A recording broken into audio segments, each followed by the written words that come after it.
Amis des guitares, bonsoir!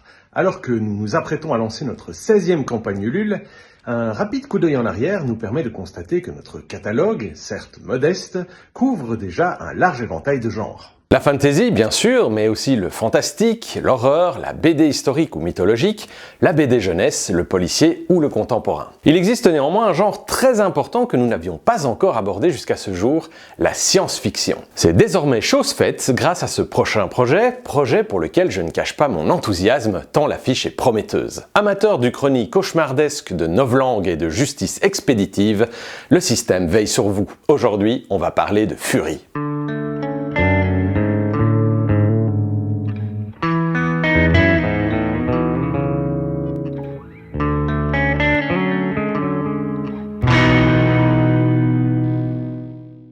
Fury, c'est quoi? Dans la mythologie grecque, les Furies sont chargés de faire respecter la loi et d'appliquer les sanctions. Dans un futur proche, cette nouvelle série nous présente la jeune Naya, membre d'une escouade de Furies, cette brigade spéciale destinée à maintenir l'ordre et la justice au sein du système. Prête à jouer à fond son rôle d'exécutrice, Naya est toutefois freinée dans l'exercice de sa fonction par un obstacle inattendu dont elle n'avait pas mesuré l'impact, le facteur humain. Elle n'a en effet pas été préparée à la réalité du terrain. Les individus déviants qu'elle poursuit et auxquels elle inflige impitoyablement de lourdes sanctions sont des êtres humains comme elle. Cette faiblesse passagère lui vaudra un petit séjour en reconditionnement. Naya y reçoit d'étranges messages qui remettent en cause le bien fondé du système. Des messages anonymes qui pourraient bien lui être envoyés par les résistants du réseau Paradox, un groupe d'anarchistes qui cherchent par tous les moyens à recruter parmi l'élite des Furies. Au scénario, et pour la 3e fois chez Calopsia, on retrouve l'ami Corberan. Après son remarquable travail d'adaptation pour l'album collectif Classique Fantastique, le voilà qui puise de manière moins directe dans les plus illustres romans d'anticipation